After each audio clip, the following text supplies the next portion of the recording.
Morning, જય શ્રી કૃષ્ણ. આજે છે ગુરુવાર. શું અમારે ગણપતિ બાપાને મસ્ત હાથ પહેરાવી દીધો છે.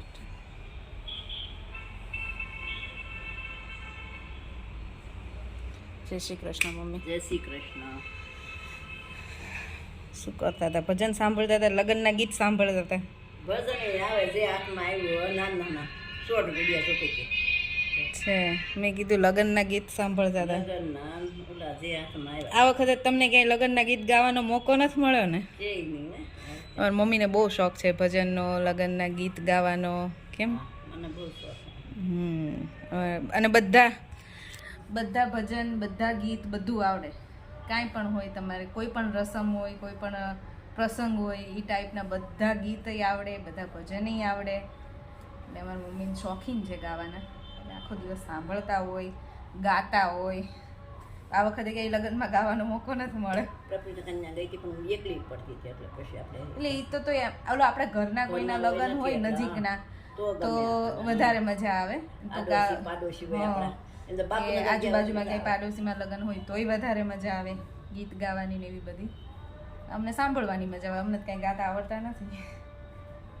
હવે કોઈ ગાય ગૌરાવા વાળા હોય એટલે હા, હવે તો ગૌડાવા વાળા હોય એટલે સમાના ગાવા પડે એ ગાય.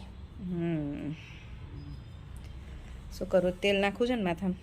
2 દિવસથી ગયો છો નહીં, પણ મેળ જ નથી પડતો. તો બે હું આટલા દીધા કરું પણ એ તો આપણે લગ્નમાં જાવું હતું એટલે રાખ્યું હતું ને. નાખી દો. હાલો નાખી દો. આજે છે ગુરુવાર, પણ આજે હવે અમારે મગ બની જશે. કાલે મગ નહોતા બનાવ્યા, તો બને ત્યાં સુધી બુધવારે મગ કે મગની દાળ કંઈક કરીએ. કાલે શું હતું? કાલે કંઈક બીજું બનાવ્યું હતું. રાતે તો ખીચડી કઢી હતી, બપોરે તો બપોરે હા વાલોળનું શાક હતું, ગોબીનું 2 શાક હતા. કાલે મગ નહોતા બનાવ્યા. હવે આજે મગનું શાક અને રોટલી બનાવી દઈશું.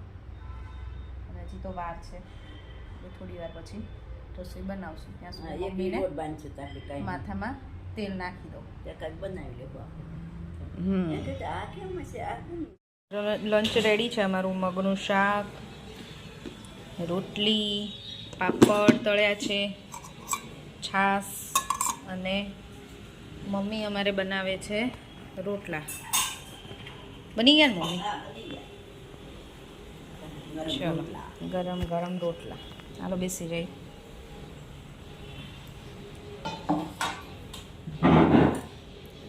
ને રાહી ને શ્લોક તો અહીંયા જમવા બેસી પણ ગયા છે. શ્લોકો, રાહી,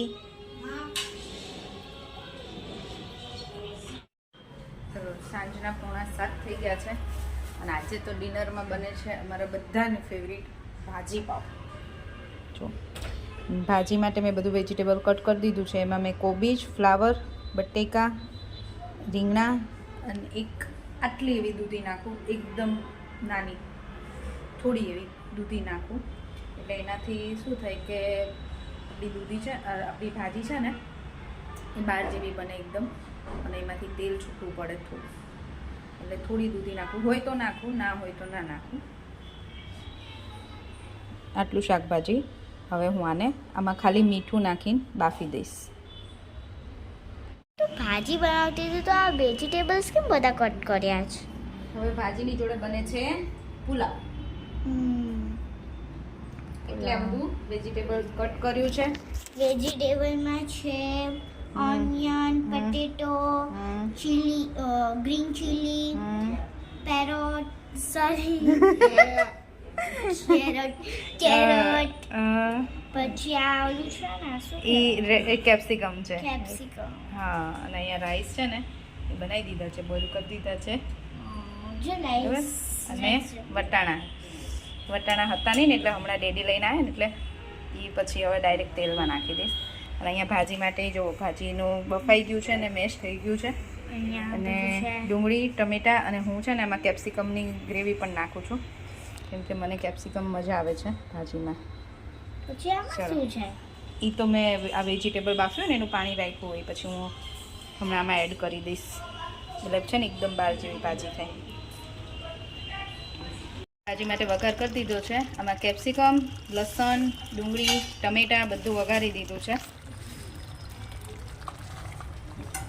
અને એમાં મેં છે ને લાલ મરચું, હળદર બિલકુલ નથી નાખી, લાલ મરચું અને ભાજી પાવનો મસાલો. ભાજી પાવનો મસાલો એવરેસ્ટનો વાપરી છે અમે, એ થોડોક નાખ્યો છે, બહુ નહીં. અને આ જે ગ્રેવી બનાવીએ ને આપણે પહેલાં વઘાર કરીએ ને, એ જેટલું આપણું શાક હોય ને, બાફ્યું હોય ને, એટલું જ એ હોવું જોઈએ. બંને સરખું હોય ને એટલે તમને ભાજી બાર જેવી જ લાગે. જો શાક વધારે હોય ને, તમે ડુંગળી ને ટમેટાને એવું ઓછું નાખો ને, તો એ તમને ભાજી આમ એવી બાર જેવી ના ટેસ્ટ ના આવે એટલું બધું. પણ આ બધું વધારે નાખવાનું, ડુંગળી, ટમેટાં, લસણ, મરચાં એવું બધું વધારે નાખવાનું, એટલે તમને ટેસ્ટ એકદમ બાર જેવો આવે. અને હવે અહીંયા મૂકી દીધું છે તેલ પુલાવ બનાવવા માટે. મેં આમાં છે ને શાકભાજી બધું બાફેલું એડ કરી દીધું છે. હવે આને થોડી વાર ઉકળવા દઈશ. અને શાકભાજી એડ કર્યું પછી મેં પાછું થોડુંક લાલ મરચું, થોડુંક કાશ્મીરી મરચું અને થોડુંક ભાજીનો મસાલો એડ કર્યો છે. હવે આને થોડી વાર ચડવા દઈશ. તેલ બધું ઉપર આવી જાય ત્યાં સુધી, કે ભાજીમાં તેલ ન દેખાય ને ત્યાં સુધી મજા ન આવે. ઓલરેડી દેખાય જ છે. દૂધી નાખીએ ને એટલે તેલ જલ્દી દેખાય. તમે બટેકા વધારે નાખો ને એટલે તમે ગમે એટલું તેલ નાખો ને દેખાય જ નહીં. એટલે થોડીક દૂધી નાખવાની, એનાથી તેલ જલ્દી છૂટું પડે અને એકદમ લચકા જેવી ભાજી થાય, બહારની આવે ને એવી. અમારા ઘરમાં બધાને બહારની ભાજી ખાઈ તો લે, પણ એમ કે ઘર જેવી નથી. બધાને અમારે ઘરની ભાજી વધારે ભાવે. અને અહીંયા પુલાવનો વઘાર થઈ ગયો છે, બધું શાકભાજી ચડે છે. અને એની જોડે પાવે છે અને ભાખરી છે. ભાખરી પપ્પા માટે અને પીયુને જો ખાવી હશે તો. બાકી અમારે છોકરાઓ માટે ને અમારા માટે પાવ છે. પાવ ખાઈ પાવ, અને ભાખરી ખાવી હોય એને ભાખરી, એ વસ્તુ બસ. ઓલમોસ્ટ ભાજી રેડી જ છે, કેમ કે બધું તેલ ઉપર આવી ગયું છે. મસ્ત સુગંધ બહુ મસ્ત આવે છે ભાજીની, અને તેલ બધું ઉપર આવી ગયું છે સરસ. એટલે હવે ભાજી રેડી છે. અને અહીંયા પુલાવમાં પણ બસ હવે ખાલી આ રાઈસ એડ કરવાના છે. મેં આમાં છે ને થોડી હળદર, થોડું લાલ મરચું, થોડોક ભાજીનો મસાલો ને અમારા ઘરે બનાવેલો ગરમ મસાલો છે એ નાખે ને એટલે અમારે બીજું કંઈ નાખવાની જરૂર જ ના પડે. એ મસાલો નાખ્યો છે. ભાજીનો મસાલો એટલે નાખ્યો છે કે ભાજી જોડે ખાવાની છે ને, એટલે ઓલું બહાર મળે ને તવા પુલાવ એના જેવું થાય એટલા માટે. મસ્ત જાગીને બેસી ગયો છે ને જમવા. શ્લોક, તારું તો ફેવરિટ ને? ભાજી, પાવ અને પુલાવ અને છાસ. કેમ રાહી, ટેસ્ટ કરી ભાજી કેવી છે કહેજે મને.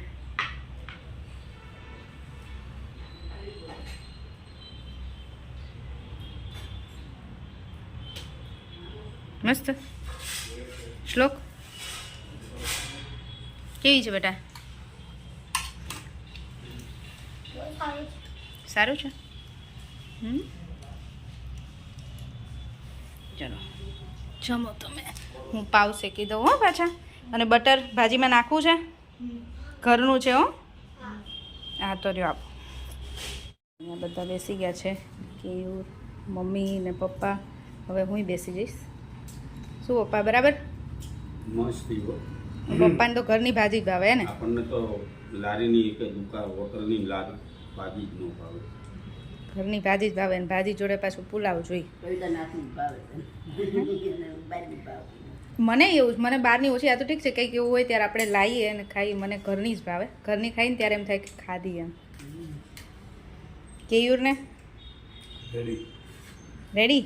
નહીં તો કેયુરને ઘરની ઓછી ભાવે. તેલ વેલ ભરપૂર હોય ને બહારની ભાજીમાં, એટલે સારી છે.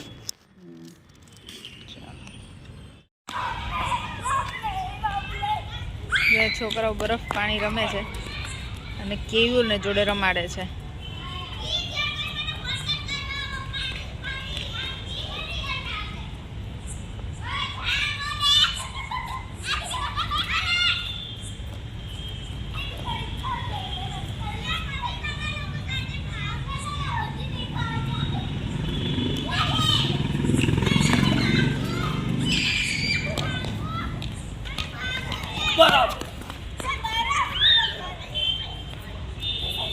રાહી અને શ્લોક હલવાનું ન હોય એમાં.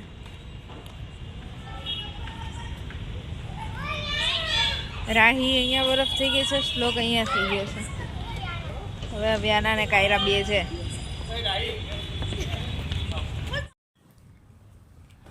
જો મસ્ત ડિનરમાં તો આજે બહુ મજા આવી રાહી શ્લોક બહુ મજા આવી ભાજી પાવ ખાવાની. તો શ્લોકને તો બહુ મજા આવે કે અને પછી અમે તો ગયા હતા વોક કરવા, કેમ કે આવું ખાધું એટલે ઓબ્વિયસલી આવું જમ્યા હોય તો થોડું વોક કરવું જ પડે. એમ રોજ જતા હોય, પછી આજે ના જઈએ તો ના ચાલે. એટલે વોક કરવા ગયા હતા. વોક કરીને આવ્યા. રાહીને શ્લોક થોડી વાર નીચે રમવા ગયા હતા. બસ હવે અમે સૂઈ જઈશું. અમારે સુવાનો ટાઈમ થઈ ગયો છે. કેમ સવારે સ્કૂલ હોય એટલે પછી ટાઈમે સૂઈ જવાય. ને એક હા, પૂનમ ડોઢિયા કરીને છે, એમની કમેન્ટ હતી. એમને ગુજરાતીમાં રાહીના રાઇટિંગ જોવા છે, રાહીની બુક જોવી છે. તો હું તમને બતાવીશ. રાહી બતાવશે. રાહી તારી ગુજરાતીની બુક બતાવ બેટા. જો આ મારી ગુજરાતીની બુક છે. તારા રાઇટિંગ બતાવ. એમના રાઇટિંગ જોવા છે. જો મસ્ત છે. મારા રાહીના ગુજરાતીમાં રાઇટિંગ બહુ ફાઇન આવે છે. જો પછી હું તને છે ને પછી આગળ બતાવું. હું તને બતાવું બે ત્રણ. જો આ મમ્મીએ બનાવ્યું છે, કેટલું મસ્ત છે. ઘણી વખત મમ્મીના લીધેથી મને સ્ટાર ને એવું બધું મળે. મમ્મા બહુ સારું બન્યું. આપણે આગળ જોઈએ. જો આ બધું તું આ રીડ કરીને બતાવી તો એમને. આ વાળું હમ કવિ જલેબી ખાય છે, મને જલેબી ભાવે છે, મામી જલેબી લાવે, મને ખમણ ભાવે છે, રાજુ ખેતર ખેડે છે. સરસ. જો પછી હું આગળ પપૈયાનું કલર રાહીએ કર્યો. જો હું મારું એક ડ્રોઈંગ બતાવું.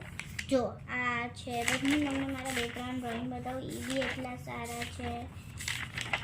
જો આ મેં કર્યું છે. રાહીએ ડ્રો કર્યું. સ્ટીકર મળ્યું રાહીને. રાહીએ ડ્રો કર્યું છે શંખ. જો પછી હજી એક મસ્ત બતાવું તમને મારું. જો પછી છે ને આ અંક છે, એના શબ્દોમાં ગુજરાતીમાં લખેલા છે. રાહી તને આ બધા આવડી ગયા? આમાં થોડો કલર એમ નહીં, તને આવડી ગયા? 1 2 3 4 1 2 3 4 બોલતા તો આવડે, પણ એમ કે લખવામાં ખબર પડે છે. પણ થોડુંક માત્રાની 1 2 3 4 5 6 જોયું કેટલી મિસ્ટેક થઈ. એટલે પણ હજી તો તમે શીખો છો તો પછી એવી મિસ્ટેક તો થાય ને. ગુજરાતીમાં જો મારું એક મસ્ત જો આ રાહીએ ડ્રો કર્યું છે. આ તો મસ્ત કર્યું રાહી. આ તો તે મને નથી બતાવ્યું, આજે મેં જોયું. મે બી નહીં જોયું. આ બી મેં કર્યું છે. હા તું બતાવતી નથી પણ હમણાં તો મેં જોયું જ નથી. પછી આ બધા ફળના નામ. ચાલ તું એક કામ કર, તું મને અત્યારે આ પૂછ, હું બોલું. ઓકે? જે આ બધા શાકભાજીના નામ. બે પૂછ ને. બે પૂછ. ચલો બધું પૂછું.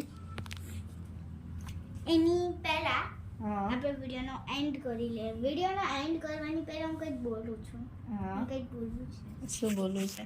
કે તમે લોકો વિડીયો જોવો છો, લાઈક કરો છો, પણ તમે કમેન્ટ હજી હું ઓછી કરો છો ને મમ્મા? હા, તમે સારી સારી કમેન્ટ કરો. સોરી, સબસ્ક્રાઇબ કરવાનું ના ભૂલો. અને કમેન્ટ બી તમારી એટલી બધી સારી આવે છે ને, મને મમ્મીને બધાને બહુ જ ગમે છે. એટલે કમેન્ટ બી કરતા રહ્યો, લાઈક બી કરતા રહ્યો અને સબસ્ક્રાઇબ બી કરતા રહ્યો.